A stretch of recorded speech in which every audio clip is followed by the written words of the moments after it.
The wonderful thing about meditation is that it builds a gap between stimulus and response, but it also creates awareness. We know that when we ingest ethanol, it's then metabolized and it turns into acetaldehyde. And if you look up acetaldehyde, this is a literal poison for not just the cells of your body, the organs of your body, but also the cells of your brain. When human beings are presented with doubt, they will rely on what they always know, which is why people continue to drink despite knowing that it is cancerous, that it is causing ill health and all of those things. Every drop of alcohol is doing your brain and body damage. That is correct. No amount of alcohol is good for the brain. Quite recently, I posted a study which was titled Associations Between Alcohol Consumption and Grey and White Matter Volumes in the UK Biobank. This study found that low to moderate amounts of alcohol consumption, as defined as 1 to 2 drinks per day, can lead to thinning of the neocortex and other brain regions. This study really highlights that chronic intake of even small amounts of alcohol can have detrimental effects on the brain. So this study, amongst others, have really concluded that alcohol could be holding you back. And everybody is searching for optimal health, optimal peak performance, more productivity in their work, and how to lose weight. Yet they're not realizing that this vision of what an alcohol-free life could do. Enter my guest for today's show, Ruari Fairbairns, who is an alcohol-free advocate and co-founder of 1 Year No Beer, a subscription-based alcohol prevention program that now boasts over 100,000 members. This episode is going to go into the reasons why people drink alcohol in the first place. Of course, we're going to touch on the biochemistry of what alcohol does to your brain and your body. But instead of looking at the hardcore neuroscience and neurobiology of what a substance does, which is what I usually do, I really want to talk about behavior. The behavior of alcohol, the marketing of alcohol, the why do we even drink it in the first place? So if you are excited about this, please let me know by writing a written review in Apple, iTunes, or you could even send me a question on Spotify. And if you want to see my face, which many of you probably do, if you want to see my face, go through, click the link below on YouTube where you can watch all of these episodes, both in person and online. You will absolutely love that. So without further delay, let's get into today's episode. Ruari, welcome to the Neuro Experience podcast. This is going to be not just an inspirational episode, but a very impactful episode. I don't know if you know the statistics on alcohol consumption currently, but correct me if I'm wrong, alcohol consumption is actually going down. That's interesting. Alcohol consumption is growing globally. Alcohol consumption is still growing, sadly. I wish that was the case. The pandemic kind of really changed things significantly, and we're always lagging a bit of time when it looks at statistics and things like that. It does depend on which country you're talking about, of course. So, for instance, in the UK, alcohol consumption has been shrinking other than the pandemic impact since 2004. Quite a few traditional binge drinking cultures are reducing their alcohol consumption. But the pandemic was really impactful for global drinking behavior. Okay, well, why don't we just break it down for everybody and tell me a bit about what you represent and how you got here. Well, that's a big question. Do you want me to talk for the next hour? No, I'm kidding. What a long and painful journey. Well, to give you a quick whistle-stop tour, I started off life on the west coast of Scotland, came out at 9 million miles an hour, was very ADHD on the Isle of Mull, very small island off the west coast of Scotland, which if the Isle of Mull or the west coast of Scotland was its own country, it would be one of the highest drinking countries in the world. And so I was born in very much this culture of drinking, but I was also ADHD, described as hyperactive at 6 years old and later diagnosed as an adult with ADHD. And I really struggled. I really struggled with my head, hyperactivity, not fitting in, feeling different, all of those things. And I think when I got to 13, 14, I didn't really understand my brain. I didn't really understand what was going on. I didn't fit in. And I tried to exit stage left with a couple of suicide attempts. And my second suicide attempt, it was a bit of a miracle I survived. And my dad was, really wanted me to see what they saw, right? Which was that I was special and gifted. That's what they used to say. But the world out there used to say you're bad and naughty and you can't sit still and you've got a problem and you're a problem child, which kind of creates this divergence inside my head. And so he wanted me to find hope. So he encouraged me to write a letter to somebody famous, somebody who inspired me. My dad's called Richard. He ran a recording studio, and he was a big fan of Richard Branson. So I wrote a letter to Richard Branson, and I said, amongst many things, I'm going to change the world one day, and I'm looking forward to having lunch with you. Richard didn't reply, so lunch was on him much later in life. But when I then started, went into my teens, met alcohol, partied. I mean, really, alcohol fit like a glove. It allowed me to release in very significant ways. It allowed me to switch my brain off, which just was incessant. It would never stop. It was so self-critical. It was so self-analyzing. And it was just, constantly. And it's not like a quiet whisper. It's like a loud shouting noise brain. So, the need to switch off was great. And I partied lots. I met not just alcohol, but drugs, and partied very significantly. But I was also very driven. I was trying to build businesses. In fact, I'd set up 5 companies by the time I was 25. All failed, sadly. And then rather randomly through the program, the TV program, The Apprentice, which I filled out the application for, got accepted, went down for the beginning of the show of The Apprentice. And after 4 hours of sitting outside the show, they said, look, we can't explain it, but you're not going on the show this time. And so rather than go back to Isle of Mull with rejection, I thought, no, I can't do that. Where's a good place to get over rejection? And I was looking at the departure board in the airport, and I saw the next flight leaving to Ibiza, which, in case you don't know, is the party island in Europe. But I'm sure you do know it. So I hopped on a flight out there, and after a few days, I bumped into an oil broker, told him my story, and he said, you should come and have a job as an oil broker. And surely enough, found myself becoming an oil broker in central London. This is where 2 worlds collided, right? Partying and being successful. The more I partied, the more successful I was. And I stayed at it for 13 years, grew a very large, very successful business.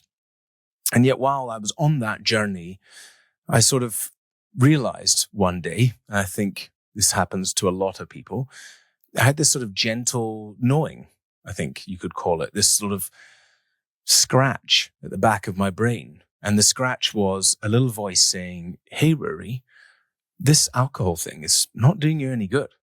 And I sort of, I wanted to listen to it, and I wanted to put it away, first of all. And then it kind of grew and it kind of grew. And in 2013, way back then, I got introduced to meditation. I started meditating on the train to and from work. The wonderful thing about meditation is that it builds a gap between stimulus and response, but it also creates awareness, especially around our behaviors. And it's such a great behavior change tool. So that little gnawing got louder and louder and louder. And then I took the approach of talking to somebody about it one day. One of my colleagues, I was like, I'm thinking about not drinking. And can you imagine what the response was? What are you talking about? Don't be ridiculous. Alcohol is amazing. If I could drink every day, I would. What's wrong with you? Don't be silly. So I went back down my rabbit hole, kept it to myself, super quiet, right? Not going to say anything. And then I sort of kept on meditating, kept on gnawing at the back of my brain.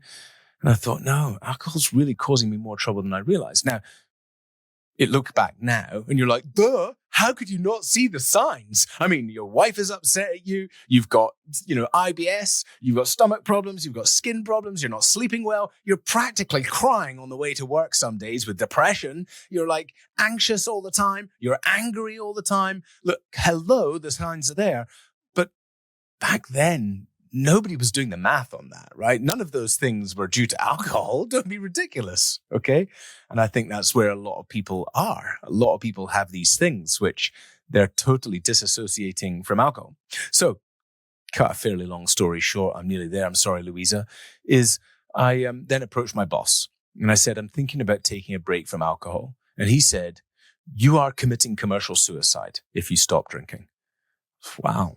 Okay. well, that's pretty serious. I'd built up a very large business. I had the house, the cars, the life, right? Everything looked amazing on the outside. And so wine for another 6 months. And I thought, no, I'm going to do it. I'm going to take a break. And I did. And everything got better, fitter, faster, healthier, happier, better dad, better husband, grew my business, right? No committing commercial suicide, the opposite. I mean, every area of my life improved. So in the beginning, I was like so supercharged with this. I was like, I've got to tell everyone. I've got to tell everyone. So I headed out to, Piccadilly Circus, central London, with my bell and my step. Hear ye, everyone, stop drinking. It's amazing. And people walking past me going, shut up, go to the pub, you idiot. So I realized quickly that being evangelical wasn't really going to work for people. And that's when we kind of sat down and said, well, how are we going to help people realize the advantages and the benefits of taking a break from alcohol? I know. Why don't we create a challenge, right? Just a simple challenge, a challenge that you can be proud of, like doing a Tough Mudder or a Spartan race. And so that's where we came up with the idea of 1 year no beer. And nearly 10 years ago now, we launched 1 year no beer to the world, which has now helped, well over 100,000 people in 138 countries.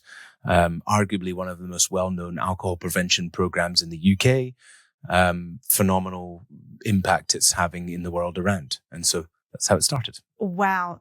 So 1 year no beer, that is monumental. I think I love how it started from not a very, very dark place, but you started off, just understanding, okay, well, what are the negative effects? And that's actually what I want to go into now, because Ruari, I think, well, for me, I know what alcohol is per se, what you're actually ingesting. We know that when we ingest ethanol, it's then metabolized and it turns into acetaldehyde. And if you look up acetaldehyde, this is a literal poison for not just the cells of your body, the organs of your body, but also the cells of your brain. And there was a really great study that I'm always referencing on social media. And it comes from the UK Biobank, where they saw literal shrinkage of the gray matter cortex. And you also see the myelinated parts of the neurons, which is the white matter of the brain, actually deteriorating as well, just from, I think it was around 7 drinks of alcohol per week. So we know scientifically, medically, that alcohol is poison for your body, yet so many people still consume it in a social setting. So let's talk about some of the negative effects of alcohol. Yes. Oh, wow. I think that it's so 100% alcohol, toxic, neurotoxic. It's just no good for you, right? Alcohol is killing you. That's the truth. It really is. But I think a lot of people don't want to hear that message. I think especially on social media today, you could flick through anything and find out that sugar's killing you, that your shoes are killing you, that the plastic that you put your water bottle in is killing you. And it's just like, everyone's like, I just don't know where to turn. And the reality is, we know from behavioral science that, sorry to be the conspiracy theorist, and it's not conspiracy theorist, it's fact, is that the large organizations who are benefiting or profiting from that benefit from that lack of clarity and doubt. And we know from behavioral science that when human beings are presented with doubt, they will rely on what they always know, which is why people continue to drink despite knowing that it is, cancerous, that it is causing ill health and all of those things. So what I believe the message of alcohol is toxic and alcohol is killing you is a very, very slow drip message that is reaching a very small proportion of society. And if we want to help people realize the truth themselves about alcohol, then we have to talk about it in their language, okay, of what they're trying to achieve. And this is what we've designed and created here at OYNB, because it was looking at it and saying, well, let's talk about weight loss. We know that alcohol inhibits weight loss. We know that, the lymphatic system has to process alcohol before it starts really processing. You'll be able to describe this far better than I can. But alcohol is a severe inhibitor. Plus, it also is a large amount of calories. It turns into sugars, all of those things. So there's lots of people out there who are trying to get weight loss. So let's attach it to that. If you want to lose weight, why not have a break from alcohol? This is a great way to find out. There's lots of people who think that alcohol helps them sleep at night, but we know that alcohol causes sleep deprivation. We know it stops people getting a good amount of deep sleep. In fact, when in our complete control program, we use a very accurate heart rate variability monitor to help people see just how negatively impactful alcohol is. If anyone wears a Whoop or an Oura ring, you will see just your stats are destroyed, even just after having 1 or 2 drinks. Thank you, Inside Tracker, for sponsoring this episode of the show. We talk all the time about optimization, and you can do a whole bunch of things through diet, exercise, and proper sleep. But if you aren't measuring the impact that it has on your body, then you are missing out. Inside Tracker provides you with personalized plans to improve your metabolism, improve your sleep, optimize your health for the long haul, and most importantly, it analyzes your blood and your DNA. So you have to understand where your biomarkers are. For example, ApoB. This is an extremely important biomarker. It's linked to cardiovascular disease. You must know these numbers if you care about living well and living long. So Inside Tracker is an easy way to get these things done. And they also offer tools for professionals. I know that I have a lot of professionals listening to this. I know I've got a lot of coaches listening to this. Inside Tracker Pro is a no-cost platform that allows your clients to share their Inside Tracker analysis with you so that you can tailor their health protocols and training based on their results. Just go to insidetracker.com/Louisa. You can get 20% off the entire Inside Tracker store. Just use code Louisa20 at checkout. Yeah. And most people think that alcohol is putting them to sleep. And in fact, it's just sedating you. The same thing as when you go into surgery, you will get propofol, which is, one type of sedative. It will literally sedate you. It's not exactly putting you into deep sleep and REM sleep. And for me personally, when I use the Oura ring, and when I have just 1 glass of wine, which is not, I probably have now actually, which I feel like is a lot, maybe 1 glass a week. And that's because I'm going out for dinner and I do enjoy red wine. Sometimes that's maybe 1 a month, depending on where I am and what I'm doing. However, what I find is that even that 1 glass is completely demolishing and deteriorating my heart rate variability. And it is astonishing. And so what people are actually feeling is the inhibitory control lessening. So you're having a glass of wine, you kind of loosen up, you're, quote unquote, this is not neuroscientific, but you are shutting down the prefrontal cortex, which is the house of our cognitive functions. So thinking goes down, processing speed goes down, impulse control goes down. So you feel more relaxed. That's why it's generally not a good idea if you've got a crush on anyone to be having alcohol around them, because you'll probably just go up and embarrass yourself in front of them. So it's not helping you. We've all been there. It's not exactly helping you sleep per se. It's just relaxing you. But it is definitely, and then that cycle of not getting into deep sleep or REM sleep is affecting you the day after.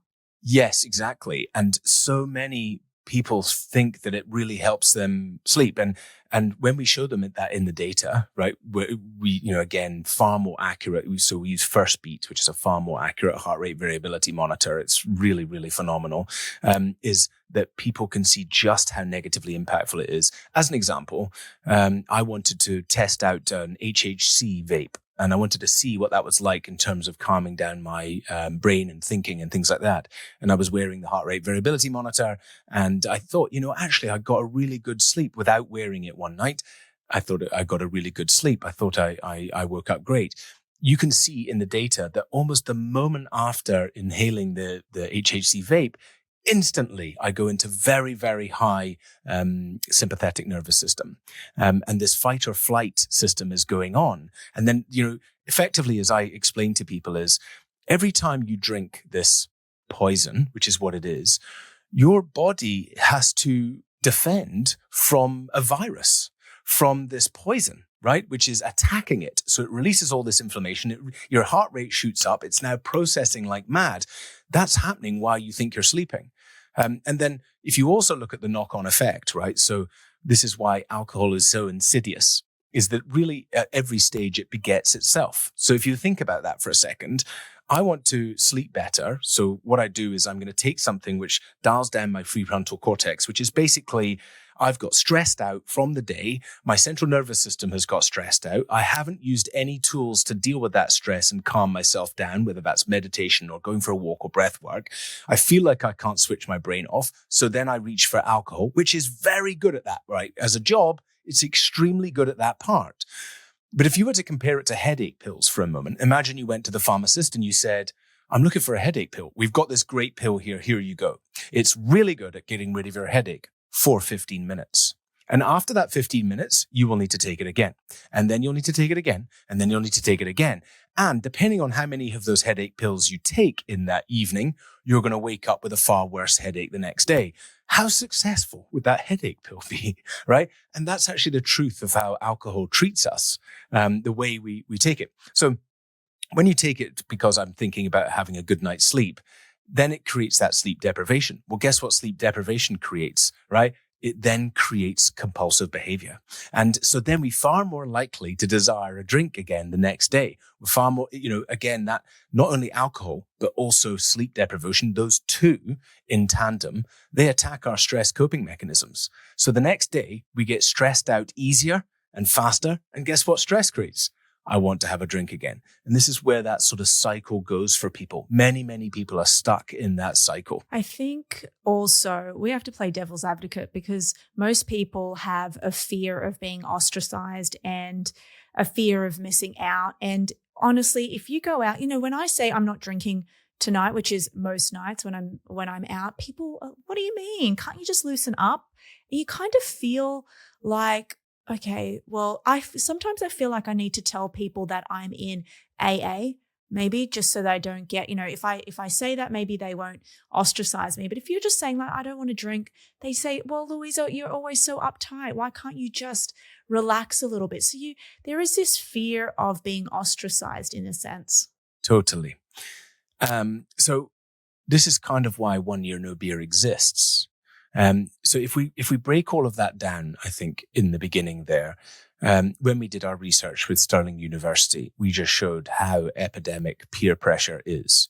Some stats as an example, which is like 84% of people have experienced bullying from friends to drink alcohol, which is that go on, come on, just have a drink, right? One of the highest pressure areas was women by their bosses in London, right? Which is one of the highest levels of peer pressure for drinking. It was lots of regional different stats in the UK that we pulled together that I can't remember off the top of my head. But this societal expectation, this societal norm, this peer pressure is what keeps most of us drinking. Even though that doubt is happening for all of us. The doubt is, I don't know if I want to do this. I don't know. I don't think I want to go out and drink tonight. Oh, well, I have to because that's what all of my group does and everything else. So when we look at that as a part, we have to understand a few things. So first of all, what's going on inside is innate tribalism, really this sense of connection to society. Now, we've all learned through decades that our society drinks alcohol. That's what it does. Celebrate, commiserate, congratulate with alcohol. So if we're not going to drink, we're effectively leaving the tribe. Now, people who are still in the tribe get very defensive of that because if you left the tribe in the past, you died. You got ripped apart by a saber-toothed lion, right? Tiger. It's an adaptation. So what we have to do is communicate in their language. Hey, I'm currently doing a 90-day challenge to change my relationship with alcohol. And at the end of it, I'm doing a half Ironman or I'm running a 5K. And I just want to focus on my training, which is why it's really important for me to not drink at the moment. But it's just for this next 90 days. Now, in that context, you've given them the idea that you're not leaving the tribe, but you're actually just going on holiday. And people can contextualize that. They can understand. They're like, oh, you're just going on a holiday. That's okay. That's cool. You've attached it to something that they think is admirable or impressive. I'm doing a half Ironman. I'm running 100K. I'm cycling 100K. I'm doing some kind of challenge. Oh, I can contextualize the reason why you would want to not drink is because you are trying to get fit and healthy. That makes sense to me. So that dissipates a huge amount of the peer pressure. And so what we help people understand is when you communicate why you are not drinking, that is going to decide whether you receive peer pressure or not and how much. If you go in like, oh, I'm thinking about not drinking ever again, I'm not sure though. That's not going to last. You're going to get mown down. Whereas communicating with confidence, oh, absolutely not. I'm not drinking tonight because X, Y, and some kind of rational decision. It's crazy that we have to live in a world like that, but that's the truth. And I think, again, to people here is a wonderful video, Johann Hari. It's a TED Talk, which is called Everything We Know About Addiction is Wrong. And in it, he says the opposite of addiction is connection. And what a lot of people do when they try and stop drinking is that they go away, they do a dry January or a dry July or whatever it is. They avoid their social circle. They cancel seeing their friends. They count down the days till they can have a drink again at the first of the next month. And what they're doing is just reaffirming this belief that they need alcohol to have a happy life and a good life and everything else, which is not how you build new neural pathways and fundamentally change your relationship with alcohol. And what they're doing is they're becoming more disconnected. They're showing themselves that when they don't drink, they become more disconnected. It's boring. You don't have any friends. Life's shit, blah, blah, blah, blah, blah. And the only way for me to feel connected, which unless you're a sociopath, we need to feel connected as human beings, then I need to go back into the group. And this is why people yo-yo between the two. Not drinking, drinking. Not drinking, drinking. Now, Louisa, this might come as a surprise to you. I don't know. But maybe like you, I drink, right? I drink as much as I want, whenever I want. I usually choose not to drink. And our whole program, so for the first, when we launched 1 Year No Beer, it was about getting people to experience being alcohol free, because when they experience it, they will see the light and they will not want to go back to drinking. No, that didn't happen. Most people either returned back to some kind of drinking or returned back to problematic drinking. Sorry, I'll pause. My reasons, and this is, I don't know if you've done some research on reasons why people drink. My reason for, if I am about to have, and I'm never having, you'll never see me with alcohol. You'll never see me with like tequila or a spirit. It will always be for a glass of wine. And my reason for doing that has never been, I need a cure to something that I'm feeling. I've never, ever turned to, I'm very thankful that I've never taken drugs. I've never even smoked a cigarette. I've never turned to anything like that. I'm more so, if I'm ever emotional and I'm going to choose something and I'm not dealing with my emotions, it will most definitely be chocolate. That is my kryptonite. And so if I'm having a glass of red, it is purely because I actually appreciate where it's come from. It's maybe a very expensive glass of wine and I'm having it at a really nice restaurant. But I have had many instances where a client has come to me, they want to come on board at Neuroathletics, and they've mentioned to me, listen, I've actually had one guy who I could not bring on board as a private client. He mentioned he was up to about 40 drinks a week. And when I said, what is this? Like, why are you doing this? He said, well, I'm trying to escape. He goes, I love my family life. I love my work life. He said, but I'm just so stressed. I don't know how else to deal with it. So I deal with it every day by going to the pub with the boys or the bar, whatever he's doing, and then going home blind drunk and falling asleep. And I didn't get into the intricacies of it, but he did mention that he uses alcohol to sedate him from his feelings. And I wonder, with all the people that you've seen, is this the number one reason why people drink? This episode is sponsored by Momentous Supplements. You may assume that you're getting everything your body needs from your diet or a simple green juice, but I recently discovered that most people, including myself, are still short on essential nutrients our body needs to function at our best. So I have been taking Momentous Creatine, omega-3, and protein daily to ensure that all of my bases are covered. If you follow me on Instagram, you know that I am a huge proponent of 5 grams a day of creatine and 2 grams of EPA and 2 grams of DHA daily.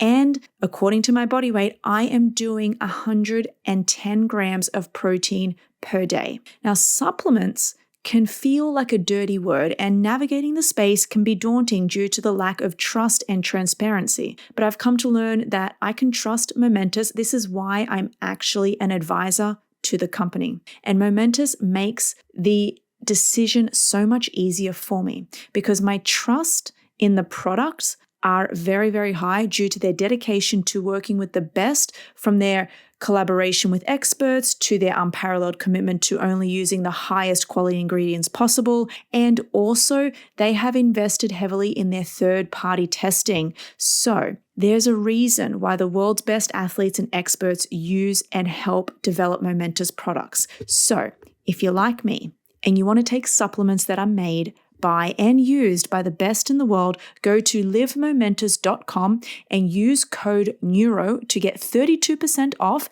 your first subscription order. If you don't feel like subscribing, you can still use my code to get 20% off all of my favorite products. That is livemomentous.com with code NEURO. Yeah, it's the main thing. So we were looking at 12 core drivers. We've refined that down to 10 core drivers that drive compulsive behavior. And I think there's a few parts into here that I want to mention that's really important. So first of all, a piece of research that we did, now over 40,000 people all over the world have taken. And one of the questions we ask, what would you like your relationship with alcohol to look like? And 6% want to stop drinking. Okay. Now that means that 94% of people have some form of desire to reduce how much they're drinking. So all of the conversation out there, the vast majority of the conversation is sobriety this, sobriety that, you have to stop, come and do not drinking. That's only talking to 6% of people. It's not what they want. Now, my experience of that was in promoting these alcohol-free challenges is people would speak to me and they would say, it took me 2 years to sign up to your challenge. And I think, Louisa, we're not doing help if it takes 2 years before somebody eventually admits, okay, I'm going to have to go and do this. Now, what we realized is that if we talk about control, if we talk about reducing drinking, mindful drinking, helping people reduce that drinking, and if we talk like that to people and say, hey, while you come through this experience, we're going to show you with clarity what's driving the behavior. Okay, that is the very purpose of our complete control program, is for them to use data, technology, and evidence to understand exactly what is driving the behavior, and then to coach them through a process of making those changes.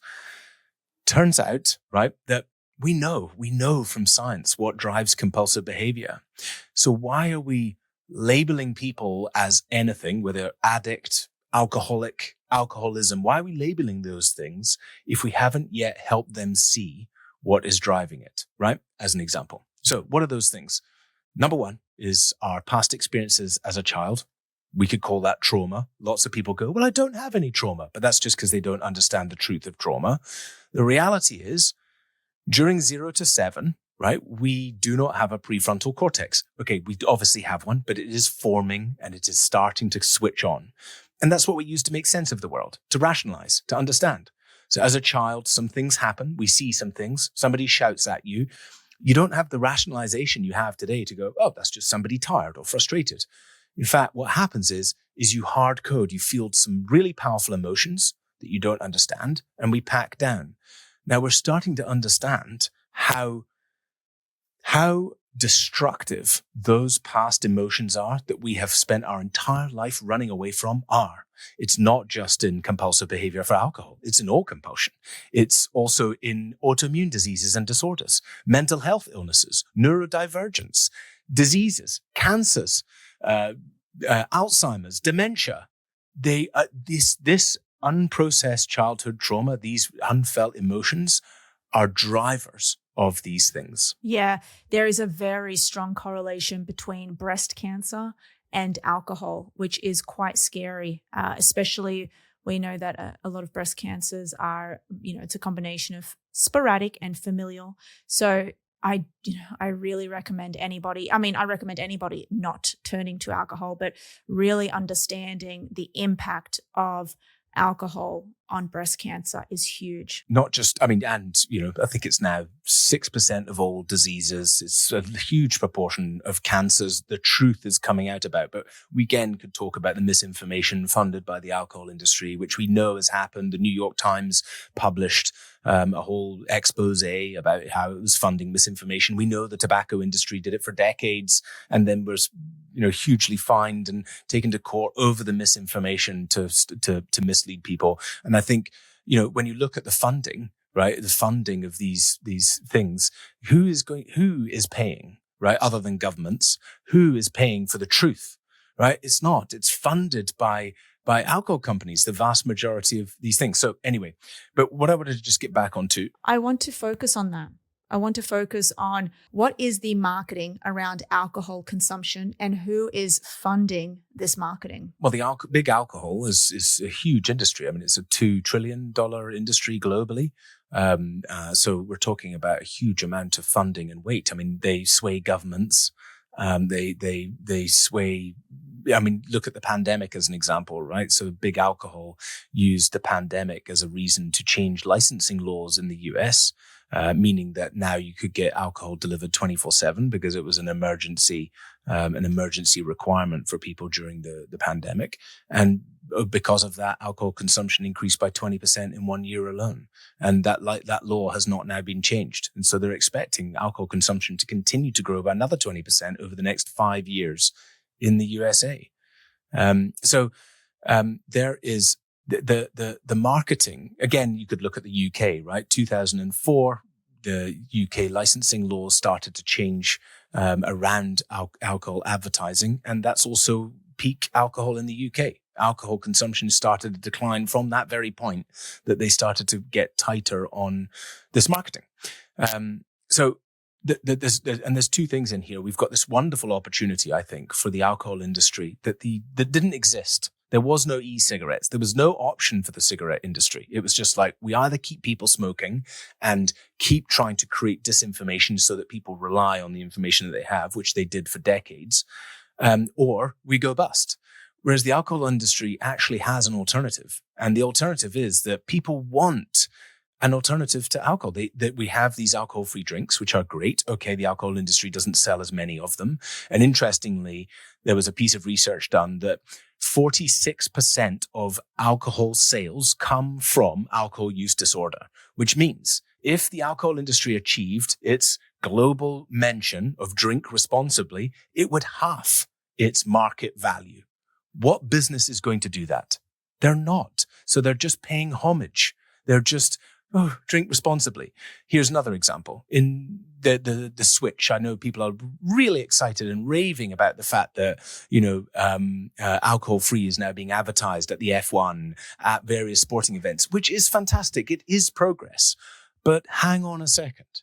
For decades, because it's regulated by the government in Sweden, they have not been allowed to advertise alcohol on TV. They've only been allowed to advertise alcohol-free alternatives. Guess what alcohol consumption has been doing? Has it been shrinking? No, because people don't see whether it's alcohol or alcohol-free. They just see the brand Guinness and they go in and buy their favorite brand. So they know that. And I think the real opportunity here is to say, hey, right, look, this is one of the world's most harmful drugs. Professor David Nutt proved this. It is so impactful on our brains and our bodies. Why don't we help society? Professor David Nutt has been working on an alternative, a synthetic version called Alcarel, which is designed to give you the 2-drink high, that feel-good relaxation, switch off your brain without the hangover, less of the downside. Alcohol is so toxic, the destruction to society, the cost to the economy. They reckon 52 billion in the UK, 250 billion in the US. I don't know about the rest of the world, but it is so damaging. And I think the alcohol industry has an opportunity here to say, why don't we really put more money into R&D? Similarly, the government has an opportunity. Why not give massive tax breaks to the alcohol industry to fund the R&D of a better drug? Why do we need a drug, Louisa? The truth is, right, I've seen this wonderful meme and it's got the two queues, one where there's a massive long queue and one where there's absolutely nobody at. And where there's nobody at, it says lifestyle change. And where there's a massive queue, it says pills. And that's the truth. People want the quick fix. They want the really quick thing, right? We're more stressed out than we ever were. We've got more trauma and craziness going on in our life. We've got more ability to get addicted from an early age, cell phones and all of that kind of stuff. Like we're heading more and more down the addictive path. And nobody wants to do the work to change that. They don't want to go through the more painful thing. So because of that, when it comes to the end of a busy week, people want to take the edge off. They want to be able to switch off their brains. And I think we can provide society with far better substances and things available, like CBD beer is even a great start in that direction. There's Sentia, there's Impossible Brew, which is designed to give you a 2-drink high. So I think we've got to help society shift in that direction. What is that high? Like, where is that coming from? Well, I think, like you said, I think it's mostly switching off the brain. But what we do is help people realize that alcohol is not the problem in their life. Okay. And a lot of people go in search of abstinence. They're like, I'm going to stop drinking and it's going to solve the problem. And it is a wonderful tool. Like, it definitely helps you with some clarity and energy and productivity. And I think, from now helping hundreds of thousands of people all over the world take a break from alcohol, we see the same thing again and again, is that most often people either go back to drinking in some form of way, problematic drinking, or they pick up something else, some kind of sugar, or I'm going to eat chocolate now, or porn, gambling, you name it. So there's actually a root cause for compulsive behavior. And so I think that's where we're at now. We want to help people treat that root cause. I touched on number one in the beginning, our past experiences as a child. It's a significant driver of compulsive behavior, right? We will seek to numb out from those past emotions that we've not done any work on. Stress. Most of us are not only doing the work to reduce our stress, but we don't know how to manage our stress. We've never been taught the skills and the tools to deal with this high level of stress.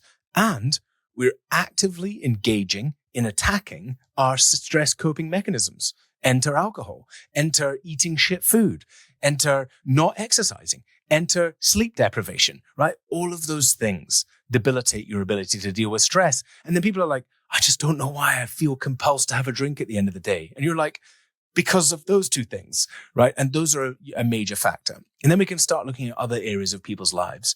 Relationships. Broken relationships, the closest ones to you, drive compulsive behavior. Meaning and purpose. Lots and lots of people are doing things that they just don't feel aligned to. And guess what? If you're doing something that you don't feel is contributing in some way of the reason why you were put on the planet, you're going to desire compulsion. It's hard to live an unpurposeful life. Now, that doesn't mean that everybody needs to quit the finance industry like I did and go and do something meaningful, because there's something really important when it comes to meaning and purpose, is that a huge amount of compulsion is reduced when you get clear on the direction. So direction is as powerful as destination. That means you don't have to be building schools in Kenya for you to feel purposeful and full of life.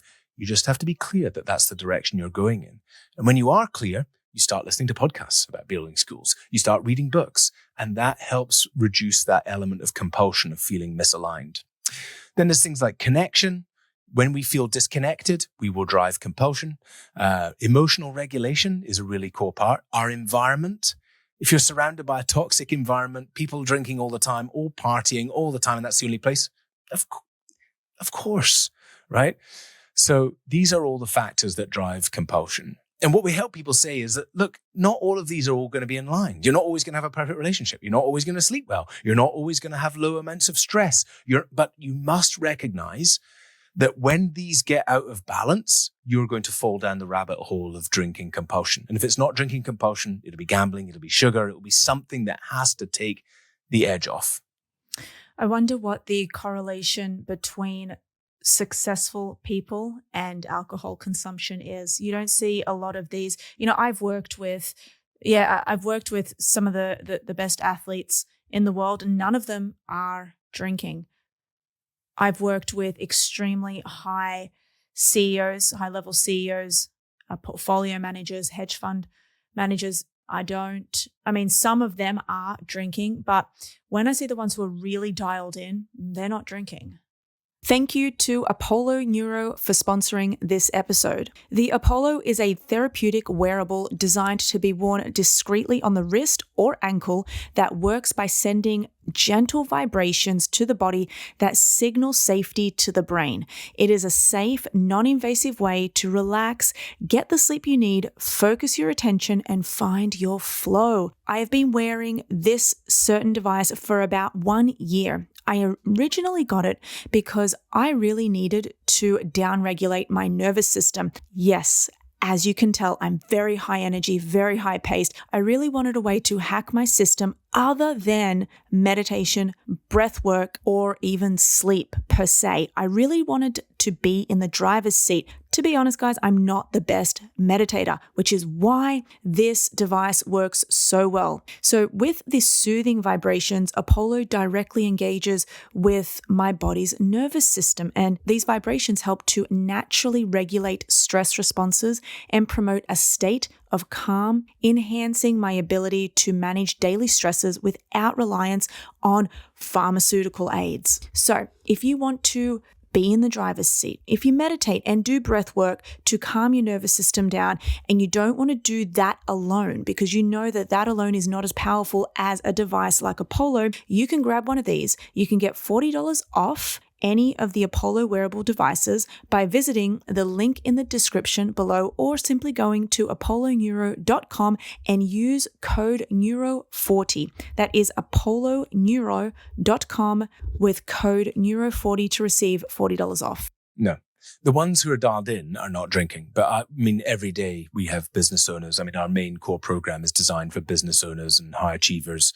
I've had ex-pro athletes. Ex-pro athletes fall off a cliff. Here's cliff fallers. Selling your business is a massive moment where people fall down the bottle. Retirement, people fall down the bottle. Ex-pro identification, moving from somewhere. So influencer, athlete, some kind of pro sports where you were really military, ex-military, people fall down the bottom. So there's a few things into here, right? We're going to touch on things like neurodivergence. There's a very, very high proportion of neurodivergence in very driven, successful people, okay? And you're many, many, many more times. You could look at different surveys and research. I quote 5 times. Some of them say 10 times. 5 times more likely to have an issue, alcohol use disorder or substance use disorder, if you have neurodivergence. Most of the focus is around ADHD or ADD. So why is that? Well, if you look at ADHD, there's a big body of evidence out there which is saying that ADD or ADHD is a coping mechanism for a traumatized child. There's another big body of evidence that shows that actually sleep deprivation and neurodivergence, ADD, ADHD, are almost synonymous with each other. Is ADHD actually a proponent of lack of sleep in a child, right, in a baby and things like that, of part of the developing brain? But this neurodivergence kind of creates this highly stimulated, hyperactive central nervous system. And there are 2 things for that, right? They develop stronger stress coping mechanisms because they're used to being under stress all of the time. And they've got this hugely high level of energy. This is me. So guess what? Very high levels of energy and able to handle high levels of stress. No surprise that we rise to the top. No surprise that there is a very significant. And then because we haven't learned how to calm down that central nervous system, we've never been taught how to self-regulate. We've never been taught how to calm down. We think that meditation is some kind of myth. It's not. Actually, we can calm down this ADHD. We can calm down these tools. We can learn to improve that. And that is where people don't rely so much on drugs and alcohol. And then, I spoke to a business owner the other day in Scotland, in fact, and he's like, it starts with the alcohol and then it goes straight onto Coke and everyone is doing it. He said, everyone is doing it. And I'm like, well, I'm a very driven, successful business owner. I'm not doing it.